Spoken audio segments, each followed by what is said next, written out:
Hello, everyone. It's good to have you here. Thank you for joining us. Shortly, we're going to hear, my name is Joel Obermeyer. I'm the Executive Director of Widen the Circle. Shortly, we're going to hear from our guests. For this event, we call each other cousin. That's Dr. Lisa Bratton, participant in our 2023 fellowship program, and her family members, Margaret Willens and Sarah Spratt. And before we talk to them, I just want to say a little bit more about Widen the Circle. And the first observation I want to make is something that I think a lot of people know, but it's worth articulating. There's a war on memory going on in this country, also in Germany. And because of that, our work and the work that you're going to hear about here is more important than ever. Erasing and manipulating memory is a standard practice of authoritarians. And if you don't remember, you can't really address injustice. You can't really address anti-Semitism or prejudice because you've taken away the reason to deal with it. And in my mind, I think in our mind, manipulating history is the path to more bigotry, to more anti-Semitism, to more injustice. And Widen the Circle pushes back on this, and so does Lisa Bratton's work and many of our fellows, all in their own way. So with that in mind, I'm just going to give you a quick sense for those who don't know Widen the Circle, what Widen the Circle does. Widen the Circle confronts long-standing injustice rooted in racism, anti-Semitism, and attacks on historic memory and democratic values in Germany and the US.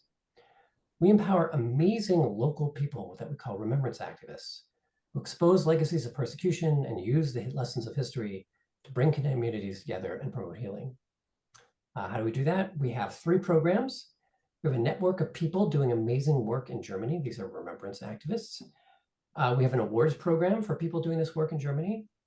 And here in the United States, we work with really high impact people in the United States doing the same type of work. These are people we call remembrance activists.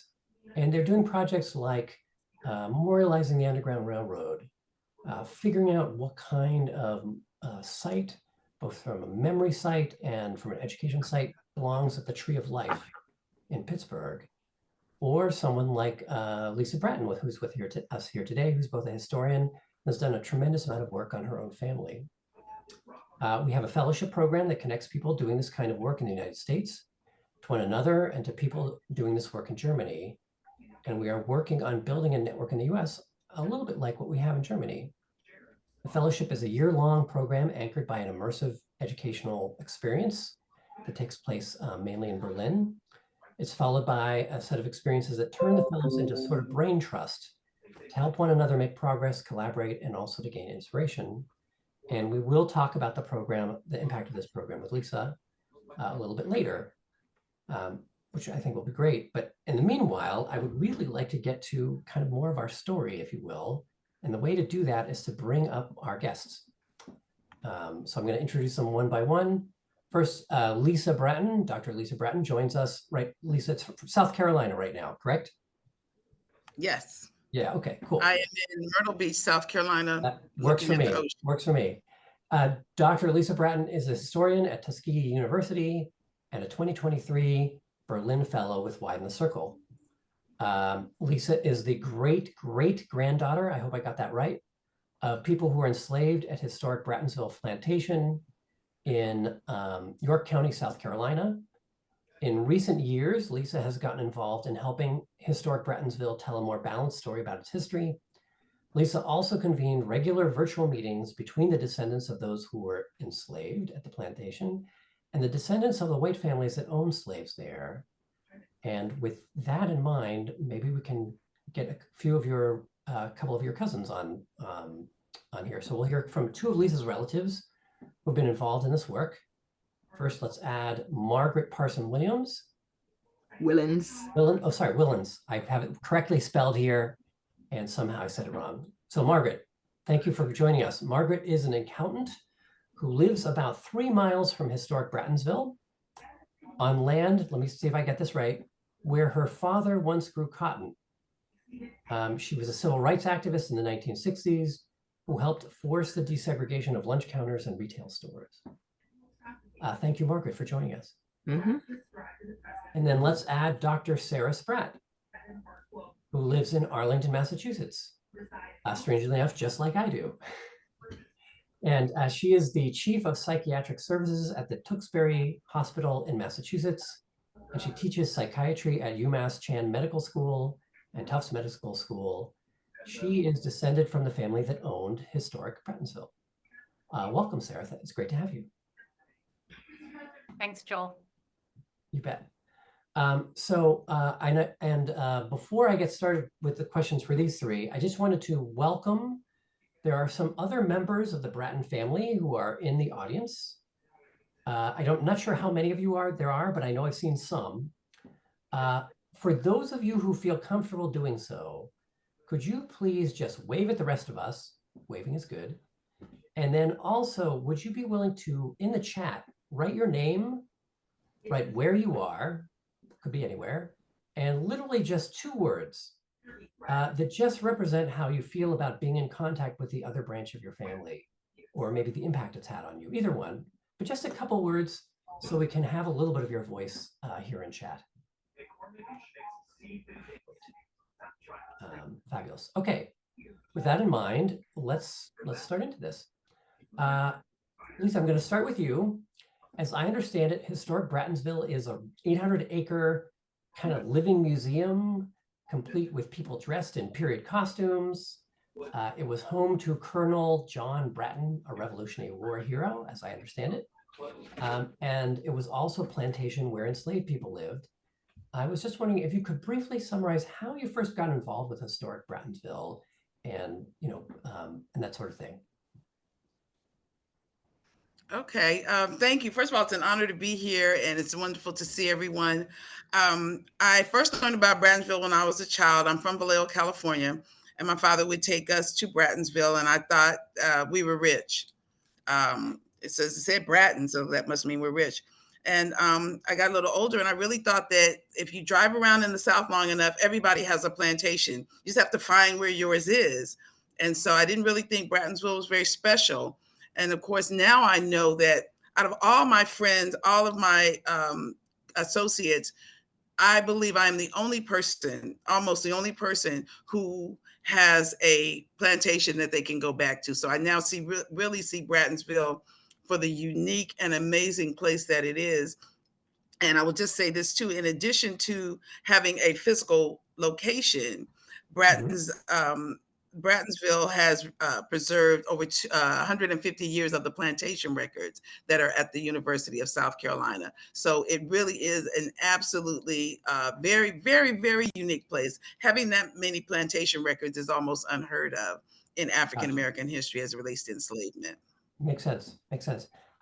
What I understand is that in the early years, you can tell me what you think where the early years are, but there was a time when they sort of told the story of the plantation that you weren't that interested in being involved in. I think you called it, happy times on the plantation, and the way that they portrayed the history changed over time. Can you talk a little bit about like what it was and what it's become? The way that the story is told? Yeah, right. You said, you told me when we talked originally, the story didn't really have the African-American point of view in it, but it's changed over time. It has. So Brattonsville became an historic site in the 1970s, I believe. And my parents would get these invitations to events like come and learn about the architecture or come and learn about how wonderful William Bratton was, who was the first white person to purchase the land there. And so we never went to those. Those don't speak to our experience. And it wasn't until 2003 that we got a note that said that they wanted to meet with the Black and white descendants. So I went, but I told my family, I'm not going down there by myself. I don't know what to expect. So a lot of my family from Atlanta came, a lot of my family from Rock Hill came. And that was the first time that we met with the white Brattons. And there was no conversation around why we're really here. We talked about, I don't know, the weather and the sports teams and the food, but no one really talked about why we're there.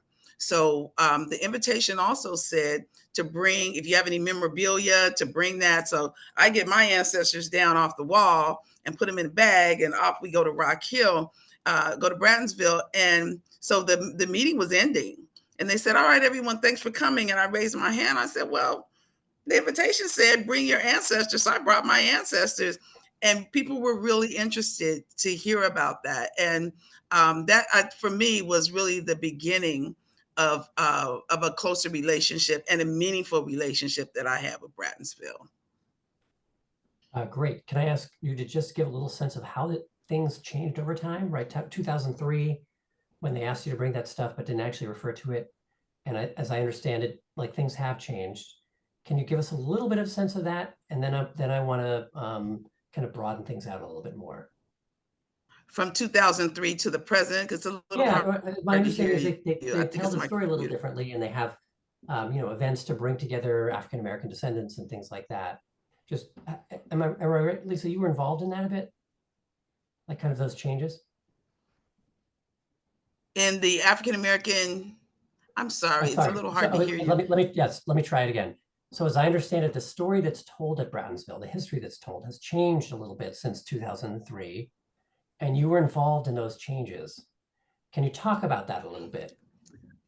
Not the earliest changes. Margaret may be able to speak more to that, but we had an amazing person by the name of Dr. Bertha Roddy, who was very instrumental in bringing forth more of the African American history as it relates to historic Brattonsville.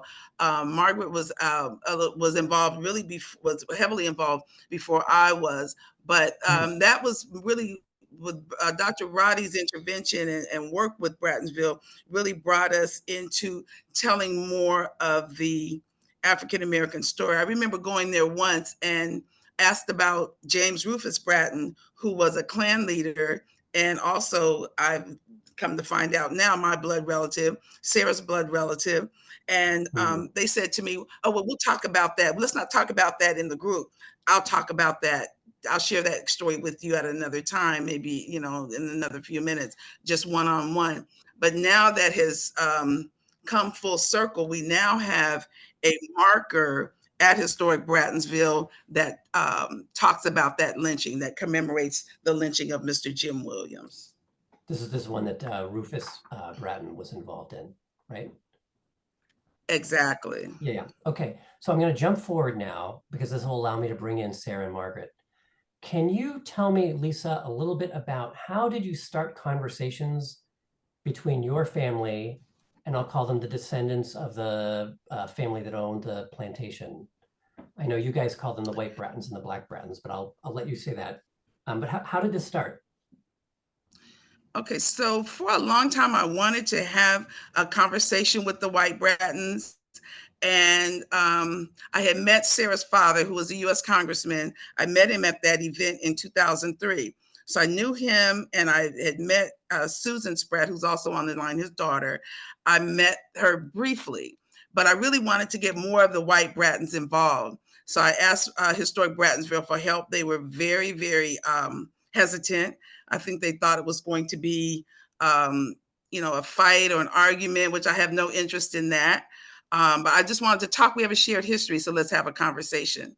So finally, they relented. They gave me a few more names of white Bratton descendants. And Susan and I kind of got together on the phone and talked about what this meeting would look like. Brattonsville did eventually pay for two moderators, an African woman and a white male, who do this kind of work, who do moderating of difficult conversations.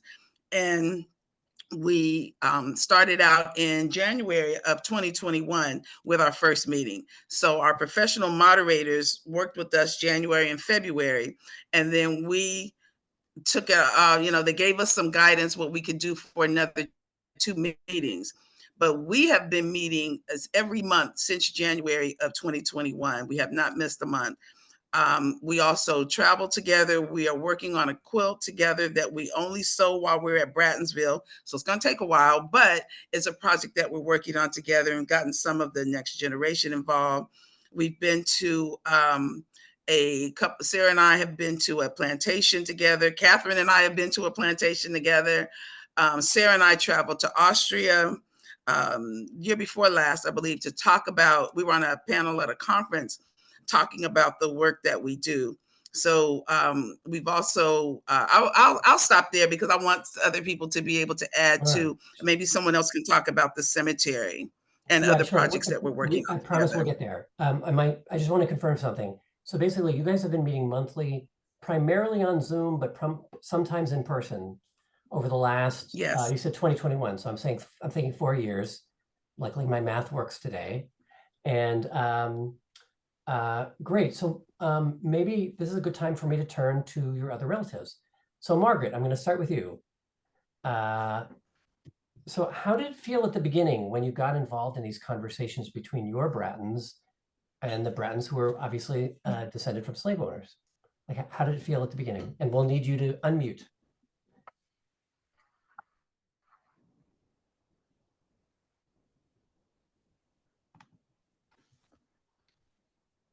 There we Okay, go. can you hear me?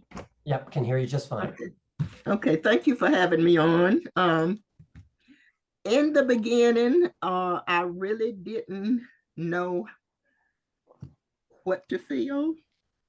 I didn't know how the white descendants would react. I didn't know how our fellow Black descendants would react. It was something new that we were experimenting with. Mhm. But after the first, when we had the moderators, they were so professional and so good in having us open up, having us start in conversations and becoming comfortable with one another. So I would say third, fourth, or fifth meeting, um, I sort of considered them family. We were becoming a close knit group. Really? And can you say a little bit more? What did it was there a moment, or like how did it start feeling like family to you? Like what made it feel that way? Um, well, we started being concerned about one another. For example, um, I had a birthday and I was surprised when I received birthday cards from a couple of my white descendants. Mm. Um, we were concerned about one another's health. We we were just becoming little by little family. Hmm. Wow. Cool. I'm gonna now switch to Sarah, if I can go to you now. I want to ask you one question, and then I want to sort of get your perspective on this exact same thing Margaret was talking about. The main thing I wanted to do was, my understanding is restoring historic Brattonsville was your grandmother's dream, but it originally didn't include, uh, kind of the enslaved population. Can you just tell me a little bit about that? And then I'd love to jump forward to hear about your experience as you guys came together. Sure. Yeah, I think it was my grandmother's dream. And now I'm going back to when I was a child, my Sure. perspective on and just guessing what she might have wanted to see at the site. And I don't think that her perspective would have included telling the story of enslavement or perspective of African Americans at the site. But that's just a guess. Yeah. Um, and I think her uh, father, I mean, her son, my father, who unfortunately recently passed away, and I'll say that I was very honored to have the descendants of Brattonsville come to his funeral and be there for us, and that's a way in which I think we're family too. We support each other through changes in our lives like that.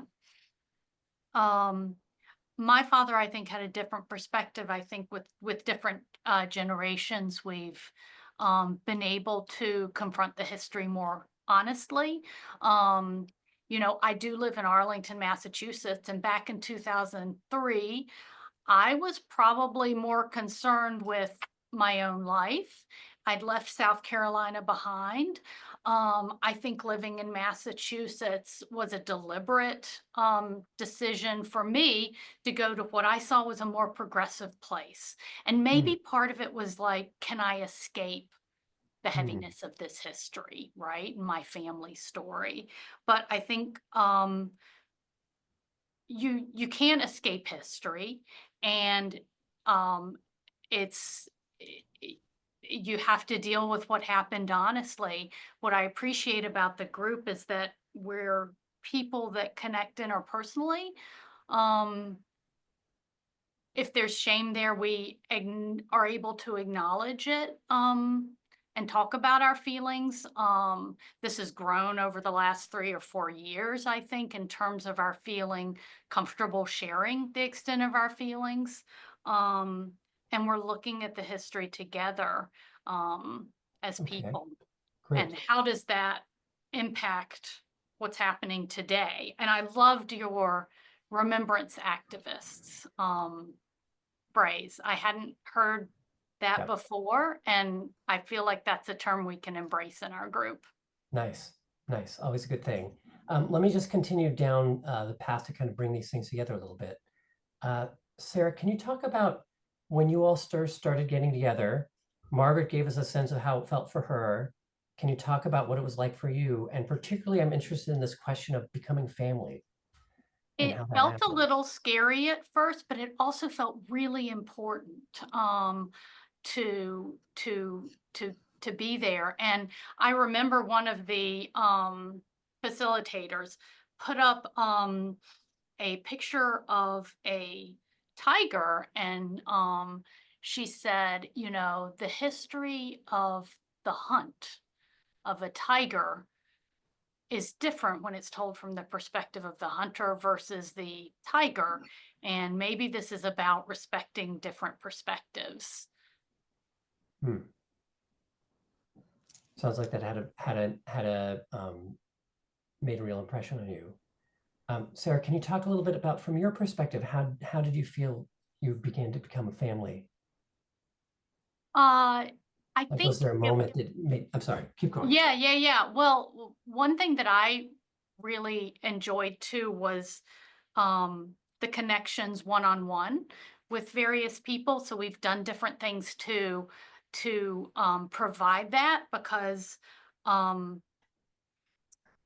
so one of our first experiences and one of our first assignments was, we're going to pair you off, and we were each paired off with somebody of our opposite race, essentially. And so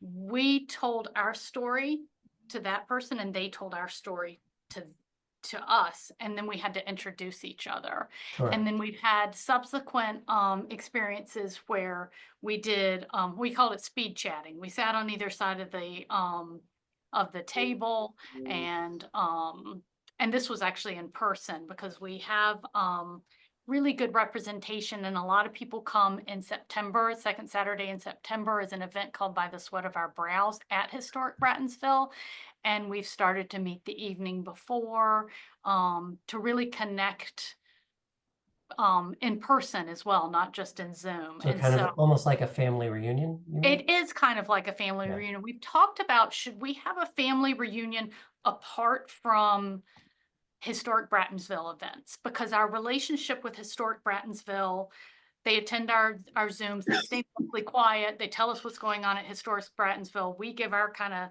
2 cents about what we think should change, our memories of how Historic Brattonsville has told this story, how that's changed. I remember as a child, what's now acknowledged as a slave cabin was it's a brick building right next to the larger white plantation house. There's a red brick building, and then 2 others that they've restored from the foundation. It was not acknowledged as a slave cabin. It was acknowledged as, or it was deemed that, oh, this is Dr. Bratton's doctor's office. And so how they've told the story, and that's not the case anymore, right? It's acknowledged now what it actually is. Yeah. And so I feel like we're having an impact and a say on how to tell the story in a more honest way. Yeah, that makes sense. Makes sense. Lisa, can you just give me a sense? I've heard from both Margaret and Sarah. How how or when was there a moment when you felt like you were becoming a family, like this group was becoming a family? Or what was that moment for you? Um, that's a good question. So maybe I felt it. I think I may have felt it right away. I found out. Well, first of all, um, I think that Congressman Spratt always knew that there was a relationship. I invited him to my family reunion, my Black family reunion, in 2004, maybe, and he was the only white person there. Right, and this is And he Sarah's walked through the whole. father. Yes, yes, Yeah. Sarah's father, Sarah Susan, and Catherine's father. And he walked through our whole family reunion, introducing himself as a cousin. I'm introducing himself as the congressman. He was a sitting congressman at the time. And he says, "Hi, cousin, hi, cousin, hi, cousin." I said, "Okay, well, I'm going to act like this is normal. Okay, I'm going to go with it." So he had done a DNA test, and he and I were not a match. And Susan had done a DNA test. She and I were not a match. So I said, okay, well, maybe there's no blood relationship. But Congressman Spratt's cousin, Nancy, had done a DNA test. I was at her house looking at some of her documents that belonged to Rufus Bratton, the Klan leader. And I was looking at documents. She said, "Oh, yeah, I got my DNA tested. Whatever. Then I'm going to pull it up." Okay, we pulled it up. And we had a match. And so that was the moment I think I felt what we always thought was true was confirmed. Is the science doesn't lie. And we just because my last name is Bratton and just because my skin is a certain tone does not mean that I am a blood related descendant of Brattonsville. Because of the way Black women's bodies were so devalued, the father could have been anybody. So, but here we have, once this DNA was confirmed, I think, and Nancy, she hugged me, we started talking, and she called me cousin. And so that, I think, was the beginning of it for me. I know that there are some members of the group felt very leery. I get it completely. I teach African American history at a Black college, so I'm very comfortable talking about race, but I have to remind myself in the beginning, all right, Lisa, everybody's not as comfortable as you are. So you have to kind of rein it in. People who know me know that sometimes I don't have a filter and it just kind of comes out. But even though, they accepted me with my filterless self, and Bratton always tells this story. I don't know. So I don't even remember saying it to him, but he said, I said, and I believe it because it sounds like me. But so in having to remind myself and really giving people a chance and giving them that space and the ability to feel vulnerable about it and to feel scary about it and to feel, all the feelings that people have are valid. And so I think I tend to push a little bit. I hope I'm not pushing too much, because I believe someone would tell me, "Oh, that's a little bit too much, Lisa." I would think family members would tell you, right? Family members would tell you. Yeah, I believe they would. And I know how to rein it in. I'm good at that. I can rein it in. But so I think for me, I really felt comfortable from the start. Nice. I want to switch gears only a tiny bit, which is I understand that you all have worked on projects together. You mentioned the quilt. I wanted to talk about the cemetery, which I understand was a cemetery mainly for enslaved people on the grounds of Historic Brattonsville. I'm going to start with you, Margaret, because you gave me a pretty good explanation before of what the project was and what it felt like, and then I'll get to the other two of you. But Margaret, maybe you could start telling me a little bit about that project and what it meant to you to be involved in it. Okay, well, we always knew that the cemetery was there. And we always knew that Watt, who was the slave of Dr. Was it William Bratton? Colonel Yes. William Bratton. We always knew that he and his wife, Polly, were buried in that cemetery. But that's all we knew. So about 2 or 3 years ago, we started investigating, developing that cemetery so that it could be open to the public. And this year in February, it became um, a reality.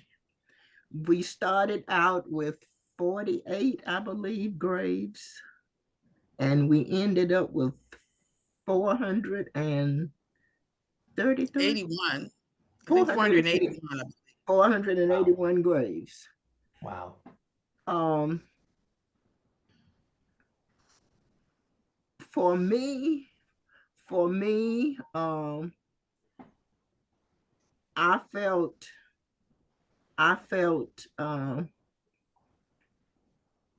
very, sometimes I can't explain it, but at least our ancestors who were buried there were being honored, even though we had no names, no dates of birth, I mean, no dates of death or anything like that, but at least they were being honored. And one of the reasons that I am so proud of being a descendant of those who were enslaved on that plantation is because I am in a position to tell their stories, as much of their stories as I know. Um, but that grave site is now open to the public, and both Black and white descendants worked to uh, accomplish this goal. And one thing that the white descendants stood back and let the Black descendants, because it's our true race, um, be the forefront. But they worked right alongside of us. And I think more of the white descendants went out and helped clear the place and pull weeds and so forth, because I know I wasn't able to do it. I think more of the white descendants were out there than the Black descendants to help clear the land so that the project could go forward. And I understand that you had a ceremony in February. Yes, we had a private ceremony. Well, it was semi-private. We had a ceremony just for the descendants, and it was in conjunction with February is Black History Month, and in February at on the Bratton at Historic Brattonsville, every Saturday we call it by the way of the back door. So every Saturday we have programs pertaining to Black history. So the private ceremony for that gravesite was in conjunction with by the way of the back door. We did invite some special guests other than the descendants, but it was a very emotional ceremony. It was a very emotional ceremony. Um, the white and Black descendants, we planned it. Um, and the white descendants prepared the wreaths that we used to lay at the headstone of Watt and Parley. So it was a joint effort, and we are proud of what we've accomplished. Makes sense, as you should be. I guess I'm just wondering if I can get another perspective on this. It sounds like a very meaningful project and a meaningful moment. Sarah, you and I talked about it a little bit. Lisa, you and I talked about it. Maybe we can start with Sarah, and then Lisa, you can give you a little your perspective. So Sarah, yeah, tell us how this impacted you. Well, Margaret started out saying we knew it was the cemetery was always there. I did not know that it was there until our group started meeting together. And I think that does say something about what white people in this country have tended to look at and acknowledge. And since visiting the site before it was restored, before we got the ground penetrating radar and marked the graves, I have learned about places like this that exist in so many other places. So this cemetery at Brattonsville is extremely important to me. and seeing it honored is important, but it's equally important to know that these places exist everywhere. Even in Arlington, Massachusetts, there was an old burial ground from the 1700s that is right next to the church I attend called First Parish. It's right in the center of town. You can't miss it. What you can miss is that there's an open grassy area that was where they buried people that were enslaved in Massachusetts, in Arlington. And the Arlington Historic Commission, my church, and a group of people called the Black Joy Project restored that and put a marker on that area. So you see this happening in so many different places. I went to another church in South Carolina where there's a white cemetery. I'd been there before. What I had not noticed was that there's also on the other side of the fence an area where they buried the enslaved people. And that's an area that is grown up, it's weedy, it's not marked, or maybe it's marked with stones. Like they seem like they used quartz stones. I don't know a lot about it, to mark the head and foot of the grave. Many of those have become displaced in time. But there's clues, right? That, oh, this was a burial ground. Some of them are marked now, and there's recognition. And I think there's a growing awareness. But our ceremony was very special to us. And the fact that Susan, Christine, and I think Catherine and I got together the night before the ceremony, we're bundling up the greenery. I really appreciate playing a role and being a part of the ceremony. And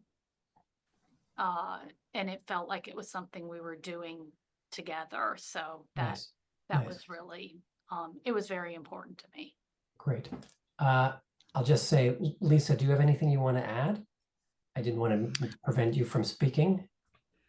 I echo Margaret's response about the cemetery.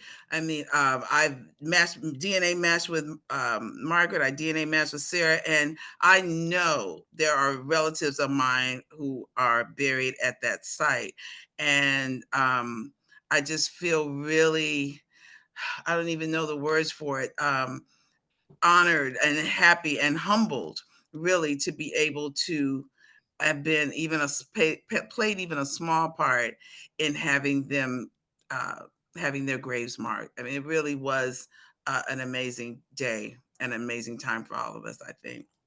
Wow. Thank you. Thank you, all three of you, for sharing. I'm gonna turn for just a moment to another topic with you, Lisa, and then we'll get around to questions and answers. So Lisa, while all of this work was going on, one of the things you did was you participated in Widen the Circle's Berlin Fellowship. I'm going to put on my executive director hat here just for a second. Can you talk a little bit about how that affected you and your outlook as a historian and a person? Yeah, first of all, that was an absolutely amazing experience for me, from a personal perspective, so much on so many levels, but I will just share at least one or two with you. So in my background, I attended Howard University, a Black college. I attended Atlanta University, a Black graduate school, and I got my MBA from there. And then when I decided to change fields and go into African American studies, I went to a white school, Temple University, but I studied African American studies. So my life is really very, very, very centered around African American life. I live in a Black suburb in Atlanta, and I teach African American history at a Black college. So it's like my life is really very pleasantly consumed with African Americans. So then I didn't think about this until later, and Joel and I were having a conversation. That's really what brought it out, is that I didn't think I had the bandwidth to be sensitive, as sensitive, that's not the right word, to really embrace the struggles of another person. Being Black in America is very difficult.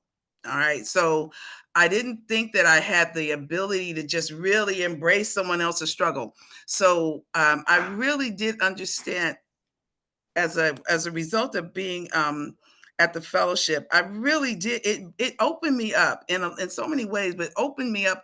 And I really do have the bandwidth. And I don't want to misrepresent. It's not that I'm insensitive to anyone else's struggle. That's not it. I didn't think I had the ability to really embrace it because I'm so consumed with embracing the Black perspective, which is enough. All right. But I really did. It really opened me up, and I can see that I really do have the bandwidth to engage it and to engage someone else's struggle, not to be confused with being sensitive to it. So Yes. Go ahead, Joel. No, I'm just finish your thought. Finish your thought. So, I mean, I even did, it's a long story, but let me just give you the short version. When I was in school, I was in a gifted program. And so I went to the class with the same students from 4th grade to 8th grade. So I got to know them pretty well and remember them. So there was one person in our class, Kevin Heft, I'll never forget him. He used to do the Heil Hitler sign in class. This is 4th grade. I'm 8 years old. So he did the Heil Hitler sign in class, and all of us were doing it because it looked fun. It looked cute. You know, you get to throw up your arm and say this word that nobody really understands what it meant. I didn't know what it meant, had no clue what it meant. And somehow I got it in my head that I'm not supposed to like Jewish people. I don't even know how it really got there. I'm 8 years old, but because of Kevin Hefton, he was like the alpha male in the class. And so, and he was the first person to make a racial statement to me on the playground. I'll never forget it. So, growing up a little bit older, there was 2 Jewish people in my class, Miles Hankin and Betsy Zeff. And I told this story in the group, how Betsy Zeff did not invite me to her birthday party in the fourth grade. And so when we walked in the classroom, Betsy had invitations on everyone else's desk except for mine. Okay, another reason not to like Jewish people, right? She invited me to a party. So that was all I remembered about it. I didn't even remember having a conversation. I don't even remember feeling bad about it the next day or anything. But as I was telling this story, I said, I wonder where Betsy Zeff is. Long story short, I found Betsy Zeff, called Betsy Zeff on the phone. I'm 63 years old. This happened when I was 8. But I called Betsy. Hold on. And didn't you do this during the fellowship? Huh? Did you do this during the fellowship trip? Yes. I called her. Or Germany, and he made this call. Okay. That. Yes, because the next day, while I brought up this story, I really started thinking about it and really digging into why I didn't like Jewish people for years, most of my childhood, right? So I called her. Betsy is a journalist living in Washington State. I said, "Hi, Betsy, you remember me?" Yeah, at least I remember you. I said, "You're going to really not believe this, but I got a question to ask you." And I told her about the fellowship, and I told her why I was calling to ask her about this birthday party incident. She says, "Lisa, no way." She said, "Even if I wanted to exclude you, and I didn't, my mother never would have let me do that. My mother was an activist. My mother worked for the rights of all people. My mother worked for Wilson Riles, the Black superintendent of the Oakland public schools." She said, "Absolutely not." So here now, I go back to the fellowship the next day and I tell them the story. People are like, "You actually called Betsy Zeff?" But people who know me know that's kind of my personality. So I told that story, you know, but it really cleared up so much for me, how much time I wasted not liking people, and I don't even know why I don't like them. And so, but anyway, that's the short version of the Betsy Zeff story. Okay, gotcha. So it really changed your outlook, is what you're saying. And can I just ask you one more thing as long as we're at it? How can I say this? How does being part of a network or community of activists, of remembrance activists, impact you? Let me say it again. It sounds like you didn't hear me. How does being part of a network or community of remembrance activists impact you? So this community of people that I met on the fellowship, and I would be remiss if I didn't mention Mark, because Mark, I don't know if everyone knows Mark, but Mark is the lead facilitator of the program. Yeah, keep going. Just adding that in. Go ahead. who I really have had some other amazing conversations with about this. And Mark, you know, we, for some reason too, I didn't like bagels because I think Jewish people ate bagels. And so my childhood, I didn't like bagels either because Jewish people, it's a messed up. I mean, it really, you know, it does a number on you, this racism for no reason. But this, so there have been, as it relates to being in a community, I've done some work with Evan Milligan, one of the gentlemen who was on the fellowship with me. Done some work with Kevin, who was another gentleman on the fellowship.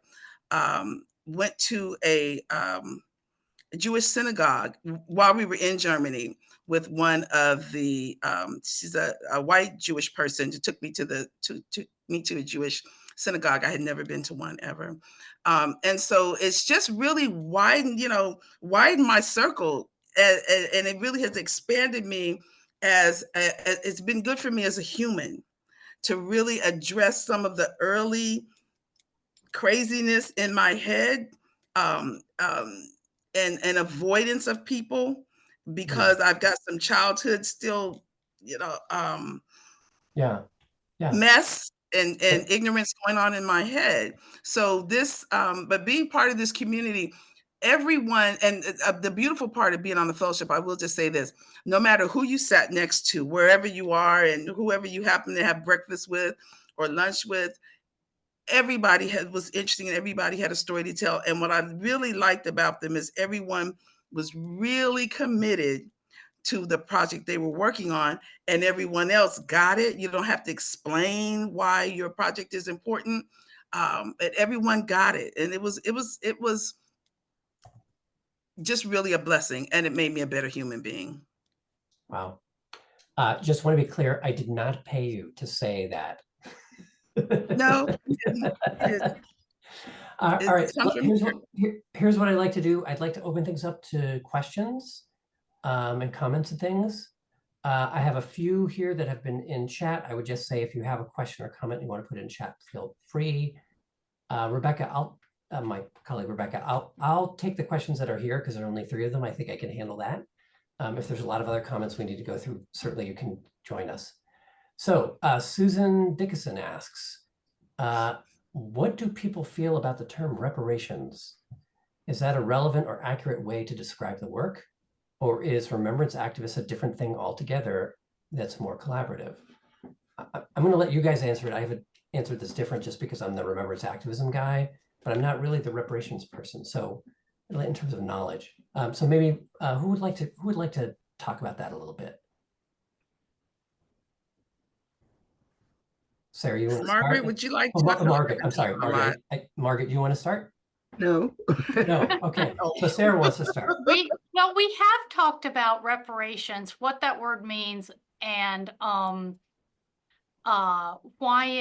I think that particular word is scary for some people because people think reparations means moving money from one set of people to a different set of people, paying back and that sort of thing. And I mean, the wider definition would be you're repairing a historical wrong, and that you can't just do that with like a one-term sum of money. As scary as that is, that's actually not enough. You have to repair people's hearts, minds, and memories, and in order to make a difference going forward. So that's what I think about that. We've talked a little bit about reparation in our group. Sure. I gave a talk last summer at Historic Brattonsville on our group and our reconciliation process and what can we do, sure. What is reparation? And I don't have a set answer. I don't think America does. I think that we have avoided talking about it though. Gotcha. Let me go and, Lisa, did you want to say something or should I go there? Yeah, I was just going to add quickly. I like what Susan, she's also on the call. So Susan, I'm sorry, I'm going to speak for you for 1 second. But she said that Susan is an endocrinologist. And what she said one time just really stuck with me. She said, I give 100% to all my patients, but I give extra to the African American patients. And as you know, diabetes is a disease that disproportionately affects African American. So when she said that, it really made me think. I said, well, there are a lot of ways to give back reparations. Giving a monetary check, which I believe is very should be a vibe. In the absence of a medical doctor can give reparations. Anyone can do that. Can do that in your own community, volunteering or writing a check to an organization. There are a lot of ways to give reparations. And so, but she really helped me to kind of see that in a different perspective. Wow. Okay. Great. I'm going to go to another question here. I'm gonna use this question, but I'm gonna alter it a little bit. You know, so this story has been obviously so impactful for your family. I'm wondering what other lessons you see for this, kind of in your experience, you see for others. And let me just add, particularly at this moment in time, when, you know, usually if we're going to be talking about right now for the last, you know, this year, if we were going to be talking about issues around people from different backgrounds, different races getting together in some way, I would just say that, like, maybe the way to say it is just, you know, most of the stories that we hear are going the opposite direction. But anyway, so what lessons do you see for others? And any one of you, feel free. Let me say something first. Please. With my background in participating in the civil rights movement of the 1960s,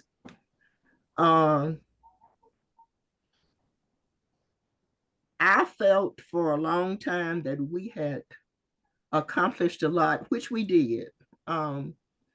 We went from not being able to shop but not eat, sit down or whatever, to the point where we could go any place, anywhere, eat, shop, or whatever. So we did make some progress.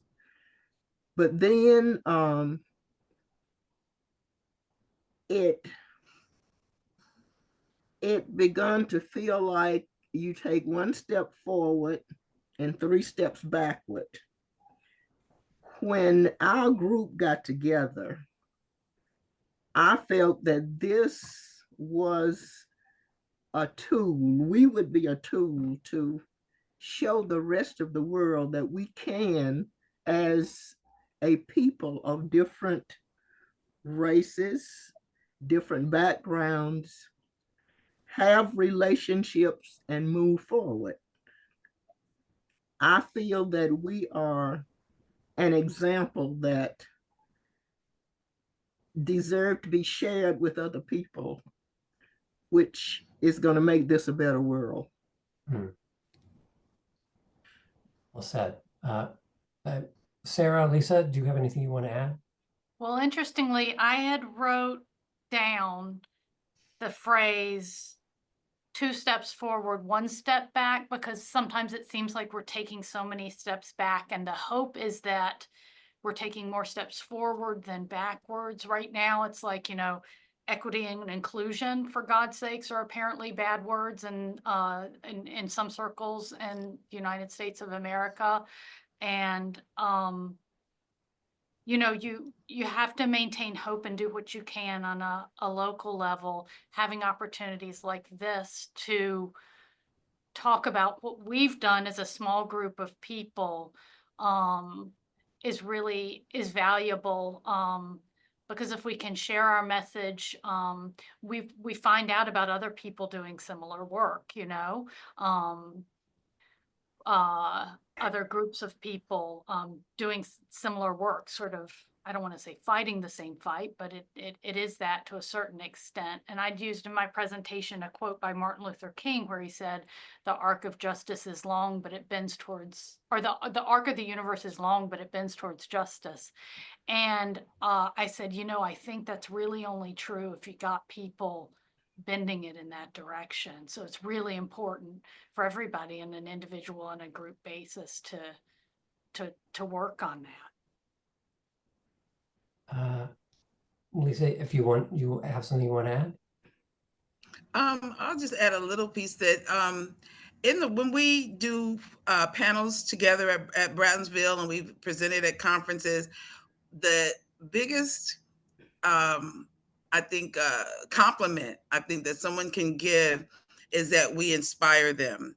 And we've had people say, you know, you've inspired me to go back in my community, or maybe I'm going to look up my white descendants or my Black descendants. But that is really, I think, why we really enjoy this work. We get a lot out of it. I think we all do, and we're able to share our story with others and hopefully inspire them and to do, you know, as Margaret said, to make this place a better world. Great. So thank you for that. I see we're near the top of the hour.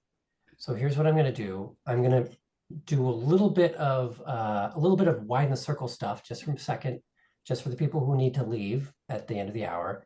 And then I believe all of our speakers have agreed to stay on. And so for those of you who have questions, of which we have some that haven't been answered, we'll come back to them. But let me just do this, make sure I do my, earn my money as the, for my organization. So here we go. So first I want to thank Margaret and Sarah and Lisa. This has been a great discussion. Like I said, we'll continue a little bit of it after the hour. We appreciate you sharing your story and all the other Brattons who are here. And so here's my executive director hat. There we go. Widen the Circle's 2025 fellowship program starts in 2 weeks in Berlin. We have a great group of people joining us who do high impact work, just like Lisa does. Widen the Circle is a nonprofit that relies heavily on the generosity of people like you.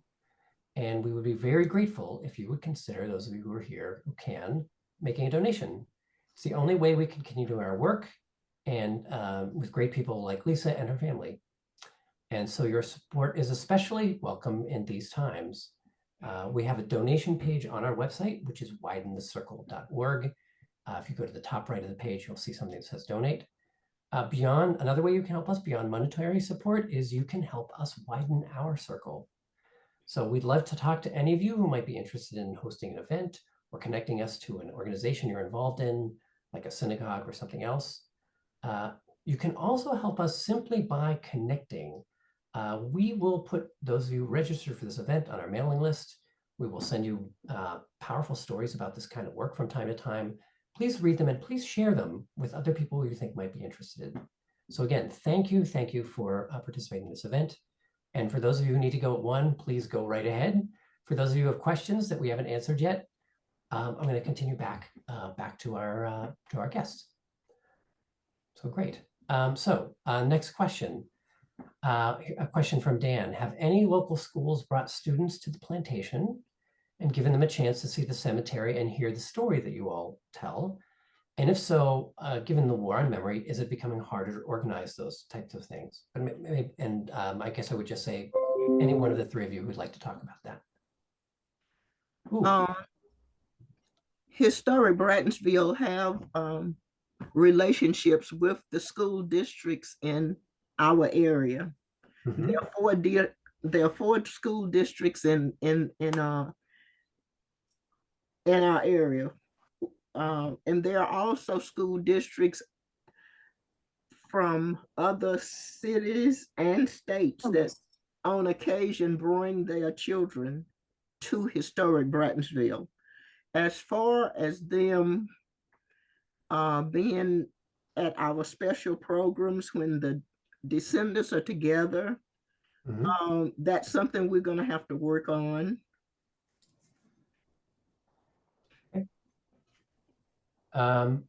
Another question from Stuart Florsheim. Stuart says, I'm curious how Dr. Bratton feels about the state of remembrance projects in the US, let's say related to slavery, versus remembrance projects that she's seen in Germany. Is America doing enough in this area? So great question and thank you. And by the way, I can't see that name. I Stewart. do love bagels now. Susan, it looks like Susan Oh, Dickinson. okay. Sorry, in the chat. Got it. Thank you for that comment. So very recently, you all may have heard that Nottoway Plantation in Louisiana burned down. So in social media, all of my friends and a lot of Black people I don't even know, a lot of white people I don't even know, were rejoicing that this plantation has burned down because they said the ancestors are rejoicing and we're glad it's gone. So me being the person I am, I've logged in and said, I am not happy that it burned down because that is part of history. History is not always pretty. And so the fact that now no one can go there and see the place where enslavement actually happened, I think is a negative as opposed to a positive. I'm not happy that it burned down.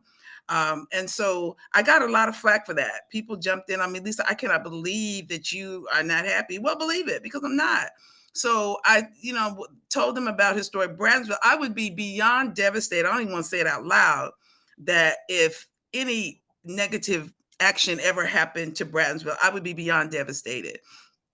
And so now and in that, so many forces are at work to erase African American history, trying to take it out of the schools, trying to spin it in a different way that African Americans were happy. We were unpaid interns who learned valuable skills. That's courtesy of the state of Florida.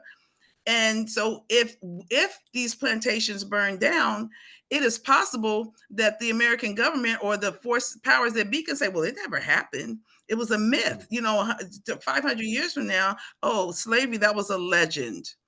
Well, no, that's why we need these places to exist. And so, more specifically to your question, the State of Remembrance projects in the U.S., there is one organization that's doing some amazing work, EJI, the Equal Justice Initiative, that is documenting lynchings across this country and really bringing that to life and placing markers in town squares of cities where individuals were lynched. It's an amazing place. It's in Montgomery, Alabama. It's well worth a trip if you can get there. So is the United States doing enough? No, but the places and historic sites and that we have, we need to preserve them. The other part of your question, and in Germany is American. Oh, and in Germany, from what I saw on the fellowship, I saw that the remembrance places were amazing, like the stumbling stones. I never heard of a stumbling stone until I got on the fellowship and found out it's the largest, correct me if I'm wrong, Joel, it's the largest memory site, or it's the largest memorial site in the world because it's right, the largest over memory so many project of its countries. kind. That's right. Sorry. Yes, you're right. Largest project of its kind in the world. Yeah, never heard of them in school. So that they are everywhere. When I went to Austria, I was looking for them and I found some. It was really exciting. Oh, I know about these.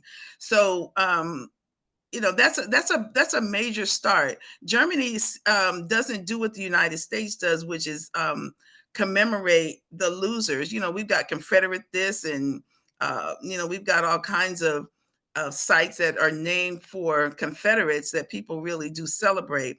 And I see that Germany doesn't do that. There's no such thing as Hitler Street. Okay, so the United States could do more. Yeah. Okay, great. Thank you for that. Try to see, let me take a quick look in chat to see if there's anything else. And I don't see any more questions. I would say just a follow-up on the Please. plantation fire.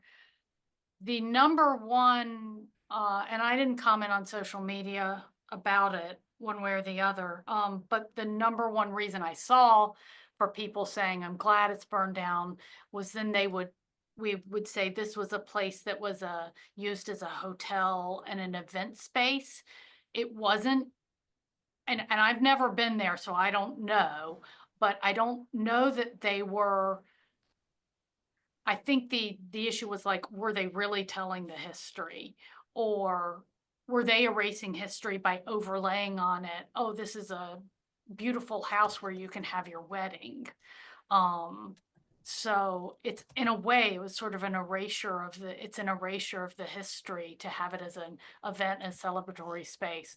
That said, Historic Brattonsville also has one of the houses they use as an event space. We, as descendants of Brattonsville, have met there, had dinner. And they also host a tea on the porch there at times. And raises money, I believe, for Historic Brattonsville. So I think the question is sort of like, well, how do these historic sites, the plantations, how do we tell the story, right? So if we're remembrance activists, are we advocating for fuller telling of the story, or not, you know? So just a thought.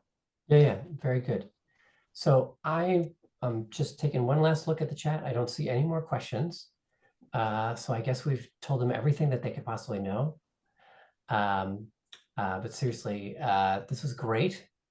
I just want to again thank Lisa. I want to thank Margaret. I want to thank Sarah. You took a lot of time to prepare for this and to join us for this event. I think it's really noticeable to somebody who has not been part of your history and part of your experience together, that you kind of act like family, even just in the way you jump in between one another, correct a little bit of something, raise something up here or there. I just think that it's something you can kind of see if you've watched for a little while. I think that's a kind of inspiration that a lot of people need. So again, thank you so much for coming. Thank you for everybody who joined us. And I wish you all well. Great, thank you. Thank you. Thanks.